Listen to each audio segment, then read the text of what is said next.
مفتی صاحب سب سے زیادہ شدت بریلوی مکتبہ فکر اور دیوبند مکتبہ فکر کی آپس میں رہتی ہے. اس آپ سے قبل میں بریلوی علماء کرام کے پاس ہم بہت سارے علماء کرام کے پاس گئے، اور وہ تمام تر ان کے وہ فتوے جو دیوبند مکتبہ فکر پر صادر کیے جاتے ہیں اور دیوبند مکتبہ فکر کی طرف سے ان پر اعتراضات اٹھائے جاتے ہیں، ہم نے کوشش کی کہ ہم ان اعتراضات کو رکھیں. تو میں سوال یہ کرنا چاہتا ہوں کہ یہ ایک ہی مسلک کے دو لوگ، اہل سنت منہج رکھنے والے، خود کو اہل سنت کہلوانے والے، ان کے درمیان آپسی ایسے کیا اختلافات ہوئے کہ انہوں نے ایک دوسرے پر کفر و شرک کے فتوے بھی لگائے اور ایک شہر اور ایک مدرسے کے نام پر دو الگ مسلکوں کی تعمیر کر دی؟ بس بدقسمتی سے بر صغیر میں جب انگریز کا راج ہوا، انہوں نے اصول بنایا ڈیوائڈ اینڈ رول، ان کو تقسیم کرو، لڑاؤ اور حکومت کرو. وہ فرمولہ ان کا صحیح چلا. مولانا احمد رضا خان بریلوی صاحب یہ حرمین شریفین تشریف لے گئے 1906 میں. انہوں نے جا کے ہمارے کچھ حضرات، مولانا شاہ اسماعیل شہید رحمۃ اللہ علیہ، مولانا اشرف علی تھانوی رحمۃ اللہ علیہ، مولانا قاسم نانوتوی، مولانا رشید گنگوئی، مولانا خلیل احمد سہارنپوری رحمۃ اللہ علیہ، ٹھیک ہے، ان 4-5 حضرات کی کچھ عبارات پیش کی وہاں پر. اس کا مطلب یہ حضرات ختم نبوت کے منکر ہیں، کہ نبی السلام کو اپنی قبر میں زندہ نہیں مانتے، یہ تفسر کے منکر ہیں، اور بھی کئی سوالات وہاں پہ رکھے. تو آپ یہ قادیانی ہیں، یعنی قادیانی کو نبی مانتے ہیں. تو وہاں پہ علماء حرمین شریفین نے دیکھا کہ یہ کفری عقائد انہوں نے دستخط کر دیے کہ یہ کفری عقائد. تو ہمارے مولانا حسین احمد مدنی رحمۃ اللہ علیہ وہاں موجود تھے، وہ مسجد نبی میں حدیث پڑھاتے تھے. ان کو پتہ چلا، ان کا میں دارالعلوم دیوبند کا فاضل ہوں، ان لوگوں کو یہ عقائد نہیں ہے، وہ تو مرزا قادیانی کے خلاف کام کر رہے ہیں. تو انہوں نے پھر وہاں سے عرب علماء کو متوجہ کیا، انہوں نے سوالات لکھ کر بھیجے یہاں پر. علماء دیوبند نے اس کے جوابات دیے، المحند علی المفند کے نام سے بھی میرے پاس موجود ہے یہاں. اب جو بات کرنے لگا کام کی، جو اعتراضات اٹھائے تھے مولانا احمد رضا خان بریلوی صاحب نے، اس کا نام تھا حسام الحرمین. اس کا جواب جب آل عرب نے پوچھے تو علماء دیوبند نے جواب دیا، نام رکھا المحند علی المفند. اگر امت کی فکر مندی ہوتی تو یہ اختلاف یہاں ختم ہو سکتا تھا. مولانا پیر میر علی شاہ صاحب، مولانا قمر الدین سیالوی صاحب، یہ بریلوی مکتبہ فکر کے لوگ ہیں. مولانا پیر کرم شاہ صاحب، اس طرح کے کئی حضرات نے کہا کہ علماء دیوبند سے سوالات ہمارے ختم ہو گئے، کیونکہ انہوں نے المحند علی المفند کی آپ نے صفائی دے دی ہے. اور آج اس وقت بھی بریلوی میں آپ دیکھیں کہ بے شمار علماء ایسے ہیں جو المحند علی المفند کے بعد علماء دیوبند پر اعتراض بھی کرتے ہیں. کچھ حضرات وہ شروع کو اسی کے ڈگر پہ چڑھ رہے، ابھی تک وہی کفر، وہی تکفیر، یہ علماء دیوبند گستاخ رسول ہیں، یہ اپنا کلمہ پڑھاتے ہیں اشرف علی رسول اللہ وغیرہ وغیرہ، ان چیزوں کو لے کر چڑھ رہے ہیں، جس کی وجہ سے پھر عوام بھی ساتھ مل جاتی ہے، پھر مناظروں کا چیلنج، پھر تقریریں، تو اختلاف اسی طرح قائم. امام الحرمین کے اندر بھی ان علماء کرام کے سگنیچرز موجود ہیں اور المحند المفند میں. جی جب پہلے فتویٰ دیا تو مفتی اپنا دستخط تو کرتا ہے نا. جب متوجہ کیا حضرت مدنی نے، انہوں نے پھر استفسار کیا تو پھر انہوں نے علماء دیوبند کی اس کتاب پر المحند علی المفند پر دستخط کر دیے، ٹھیک ہے، کہ یہ لوگ ٹھیک ہے. انہوں نے ہمارے سوالوں کو جواب دے دیا، آپ صفائی دے دی. مفتی صاحب ایک عبارت وہاں پہ مولانا اشرف علی تھانوی صاحب کی بھی دکھائی گئی، جس پہ فتویٰ لیا احمد رضا خان صاحب نے، اور اس کی عبارت کے اندر جو الفاظ ہیں وہ شاید عام شخص بھی جب پڑھتا ہے تو اس کے لیے شاید وہ حیران کن ہیں کہ وہ رسالت مآب علیہ الصلوۃ والسلام کے علم غیب کو ایک بچے کے ساتھ، ایک حیوان کے ساتھ تشبیہ دے رہے ہیں. تو یہ عمل یا یہ عبارت آپ اس کو قابل قبول سمجھتے ہیں؟ ویسے یہ اعتراض خود حضرت تھانوی پر ہوا تھا رحمۃ اللہ علیہ. حضرت تھانوی نے اس کی وضاحت میں 3 کتاب لکھی ہیں.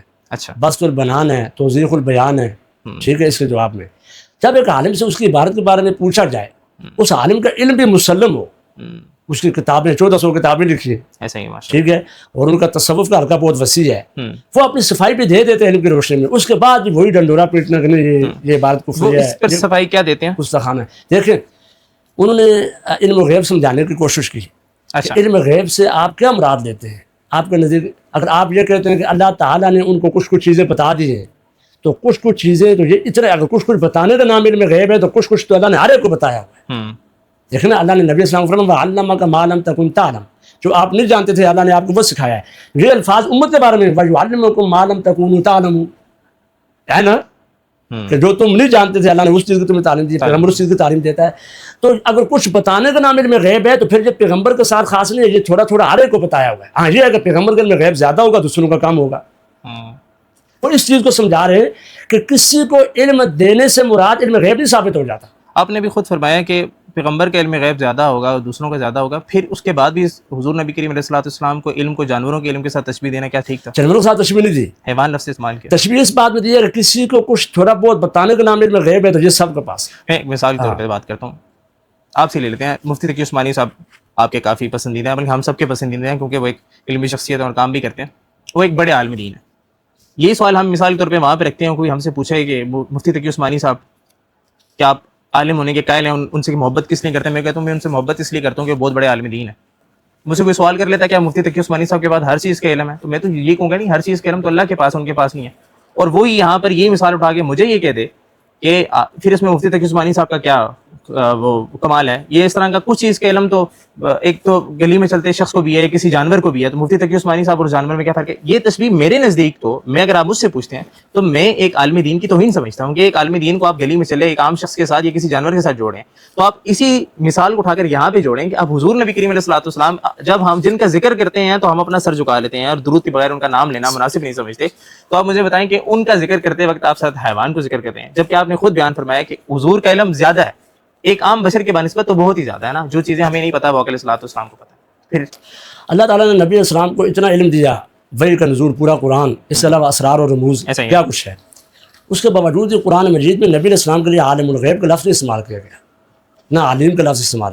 مسئلہ علم غیب پہ میں بات کر رہا ہوں تو دیکھیں نا، عالم الغیب کی بات کر رہا ہوں. عالم الغیب ایک اصطلاح ہے. عالم الغیب کا معنی یہ ہوتا ہے کہ سارا کلی جزی سارا علم صرف اللہ تعالیٰ کی ذات کو. اچھا، نبی علیہ الصلوۃ والسلام کا علم، ہمارا یہ ایمان ہے کہ پوری کائنات کی پوری مخلوقات سے بڑھ کر ہے، کیونکہ آپ کا ہر وصف اللہ نے چن کر دیا ہے. تو اس اعتبار سے علم غیب کی اصطلاح بتانے کے لیے کہ آپ نبی علیہ السلام پر جو عالم الغیب کا اطلاق کرتے ہیں، اور بریلوی علماء تو عالم الغیب کا اطلاق نہیں کرتے. علم غیب کیا اختلاف ہے؟ علم غیب ہے، آپ اس چیز کو مانتے ہیں حضور کے پاس علم غیب تھا؟ نہیں، ہم اس کو انباء الغیب کہتے ہیں قرآن کے اصطلاح. جیسے ایکسپلین تو اللہ نے خود فرمایا تلک من انباء الغیب نوحی الیک، یہ غیب کی خبریں جو ہم نے آپ کی طرف وحی کی ہے. تو نبی علیہ الصلوۃ والسلام کو علم نہیں تھا، اللہ نے دے دیا. اس کو انباء الغیب کو غیب پہ مطلع کرنا. علم غیب جب بولا جاتا ہے نا کہ فلاں کو علم غیب ہے، اس کا معنی یہ بغیر اطلاق ہے، بغیر اسباب کے، اور ہر علم ہر وقت کا وہ اللہ تعالیٰ کو. نبی علیہ السلام بخاری شریف کے حدیث ہے نا، قیامت والے دن جب شفاعت فرمائے کہ اللہ تعالیٰ کے دربار میں حساب کتاب شروع کریں، مخلوق پریشانی میں ہے، اس وقت نبی علیہ السلام کو مقام محمود سمجھ لیں کہ نبی علیہ الصلوۃ والسلام سجدے میں رکھ کے وہ دعائیں اللہ کی وہ تعریف کریں کہ حضور خود فرماتے ہیں کہ جس کا علم مجھے بھی نہیں ہے. سبحان اللہ. اچھا مفتی صاحب، بریلوی علماء کرام کا بھی عقیدہ حضور نبی کریم میں یہاں وضاحت کرتا ہوں بہت پیاری سی، اس میں فائدہ ہو جائے گا ہمارے سامعین کو. ہمارے بریلوی حضرات کے ساتھ جو اختلاف ہے نا، وہ بنیادی 4 چیزیں ہیں: علم غیب، مختار کل، حاضر ناظر، نور و بشر. اچھا، اس کے بعد جب بحث ہوتی ہے نا، تو بحث ہونے کے بعد میں اکثر یہ دیکھتا ہوں کہ یہ اختلاف لفظی نکلتا ہے. یہی وجہ ہے کہ ہمارے اکابر علماء دیوبند نے بریلوی کا نام لے کر کفر کا فتویٰ نہیں دیا ہوا. یہ آپ حیران ہوں گے. ابھی آپ لائبریری میں بیٹھے نا، یہ اس طرف سب فتاوی ہیں، یہ ماشاء اللہ کتابوں کا انبار لگا ہوا ہے. یہ فتاوی جات ہے، یہ جو ہماری دائیں طرف ہے، آپ کی بائیں طرف ہے. یہ جو فتاوی جات ہے نا، آپ اٹھا کے دیکھیں کسی جگہ نہیں لکھا بریلوی مشرک اور کافر ہے. ہاں، مسائل پوچھے گئے یہ بھی شرک ہے، یہ بھی کفر ہے. اس کی وجہ پتہ ہے کیا ہے؟ میں مثال دیتا ہوں، اگر آپ بات طویل نہ ہو جائے. دیکھیں، آپ اپنی بات کھل کے کہنے تاکہ ہمارے سننے والوں کے لیے وہ فائدہ ہوگا. قد جاءکم من اللہ نور و کتاب مبین، یہ آیت مبارکہ ہے. اس آیت میں ہمارے بریلوی ذات جب نبی اسلام کو نور کہتے ہیں تو اس آیت سے استدلال کرتے ہیں.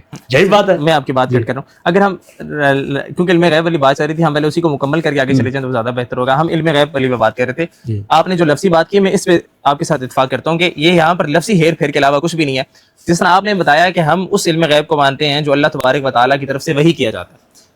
بریلوی علماء کرام سے جو میری نشست ہوئی اور میں نے ان سے سوال اس حوالے سے کیے، تو انہوں نے بھی مجھے یہی فرمایا کہ وہ حضور نبی کریم علیہ الصلوۃ والسلام کے ذاتی علم کے نہیں بلکہ عطائی علم کے قائل ہیں کہ اللہ تبارک و تعالیٰ کی طرف سے ان کو علم عطا ہوا.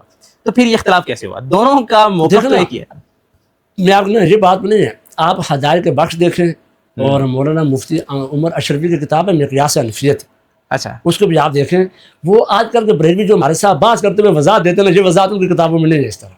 وہ تو نبی اسلام کے لیے کلی علم غیب مانتے ہیں. اب دیکھو، میں نے تھوڑی دیر پہلے بخاری شریف کی حدیث پیش کی کہ حضور فرما رہے ہیں میں جو اللہ سے 2 دعائیں مانگوں گا، جو اللہ کی تعریف کروں گا، وہ کچھ جو مجھے ابھی تک اللہ نے نہیں بتایا، جو علم غیب کلی تو نہ ہوا. ہاں، اگر بریلوی حضرات یہ کہتے ہیں کہ اللہ تعالیٰ نے نبی علیہ السلام کو سب سے زیادہ علم دیا ہے اور جو دیا ہم اس کو علم غیب کہتے ہیں، ٹھیک ہو گیا. تو پھر تو ہمارا ان کا اختلاف نزاعی ہے. ٹھیک ہے، لفظی نزاعی ہے. ٹھیک ہے، لفظی نزاعی ہے.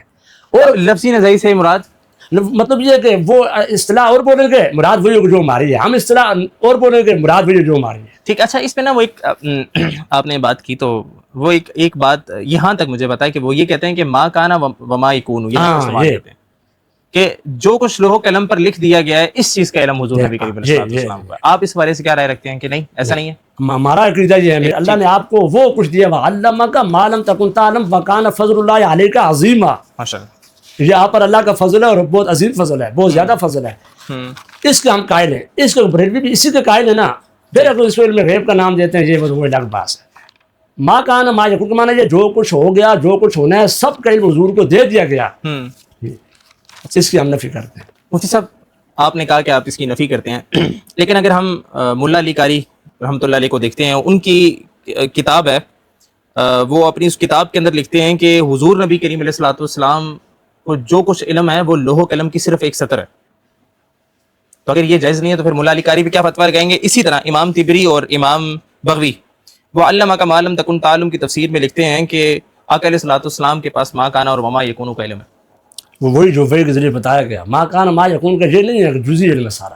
یہی وجہ ہے کہ عالم الغیب فلا یظہر علی غیب احدا, اس کے تحت وہ اس طرح نہیں لکھتے جو یہ مراد لی جاتی ہے. جی ملا علی قاری رحمۃ اللہ علیہ کے حوالے سے کئی عبارات ہیں, اس میں امام علیہ السلام سرفراز صفدر رحمۃ اللہ علیہ نے علم غیب اور ملا علی قاری مستقل رسالہ لے کر ان کی ساری عبارات جمع کر کے سمجھائی ہیں, کیونکہ ایک جگہ ان کی عبارت کا ایسا مفہوم لیا جائے کہ ان کی دوسری جگہ دوسری کتاب کی عبارت سے ٹکرا رہی ہے تو پھر وہ مفہوم غلط ہوگا.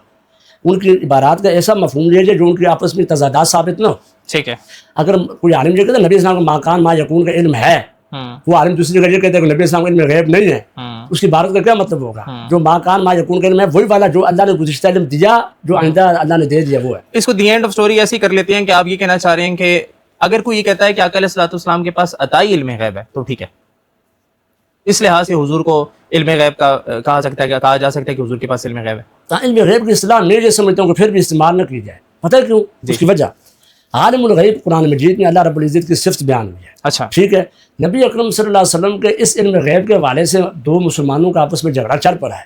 اب بھی وہ اس کو علم غیب کا نام دے کر جھگڑا ختم نہیں ہوگا. دیکھو نا ایک لفظ اگر جا کر علم غیب کو نبی کا معنی بھی تو یہ ہے کہ غیب کی خبریں سنانے والا, آپ بھی کہتے ہیں حضور کے پاس عطائی علم غیب ہے, تو پھر لڑائی آپ لوگوں کی طرف سے ہے یا ان کی طرف عطائی سے؟ علم غیب ہم نہیں کہہ رہے ہیں, دیکھیں میری بات سنیں. ہم یہ کہتے ہیں کہ نبی علیہ الصلوۃ والسلام کو اللہ تعالیٰ نے جو کچھ دیا نا, اس کو علم غیب عالم الغیب نہیں کہہ سکتے. عالم الغیب تو وہ کہتے بھی نہیں ہے نا. عالم الغیب تو یہ ہے نا کہ ہر چیز کا علم, مطلب کائنات کی ہر ایک وہ چیز جو پوشیدہ ہے اس کا علم. وہ کہتے ہیں کہ بریلوی حضرات کہتے ہیں کہ لوح قلم پہ جو چیز لکھ دی ہے دنیا کے حوالے سے, ٹھیک ہے, اس چیز کا علم آقا علیہ الصلوۃ والسلام, یہ پتہ ہے کہ قیامت تک کیا ہونے والا ہے, اس کے بارے میں حضور کے عالم الغیب میں تو بہت کچھ آ جاتا ہے. قرآن مجید میں جو نبی اسلام سے کی بات موجود ہے, سورۃ الاعراف 9 پارہ ہے, لو کنت اعلم الغیب لاستکثرت من الخیر. اگر میں غیب کی بات جانتا ہوتا میں بہت زیادہ بلائیاں اکٹھا کر لیتا. تو قرآن جب نبی اسلام سے بھی آپ نے سے علم غیب کی نفی کر رہے تھے, ہم کو زور لگا کے قرآن میں تو یہ بھی ہے وما کان اللہ لیطلعکم علی الغیب ولکن اللہ یجتبی من رسلہ من یشاء. اب دیکھو نا اللہ تعالیٰ نے غیب پر اطلاع دی تو نبی اسلام پھر بھی کیا کہہ رہے ہیں, لو کنت اعلم الغیب, تو بات ہمارے والی آ گئی. نہیں, اگر تو ایسے کریں گے تو دلائل تو ظاہری بات ہے وہ بھی دیتے ہیں. وہ کہتے ہیں الرحمن علم القرآن, اللہ تعالیٰ نے ان کو قرآن کے علم سکھا دیا. اسی قرآن میں ہے وتفصیلا لکل شیء, اس قرآن کے اندر ہر ایک چیز کو جو ہے وہ تفصیل کے ساتھ بیان. اب دیکھو اس کا رد قرآن پاک سے ہو جائے گا. اچھا کہ ہم 5 وقت کی نماز پڑھتے ہیں, اس کا ذکر اس کی جو رکعت ہے اس کو قرآن پاک میں کوئی ذکر نہیں. ایک عام آدمی کے لیے رسالت محمد علیہ السلام کے لیے خاص دیکھنا عام آدمی کی قرآن پاک میں ساری چیز ہے, یہ تو نہیں ہے. اس کو نبی اسلام کو مستقل آپ نے سنت کے ذریعے پھر صحابہ کو سمجھانا پڑا کہ نماز کتنی رکھتے ہیں, یہ طریقہ کار ہے.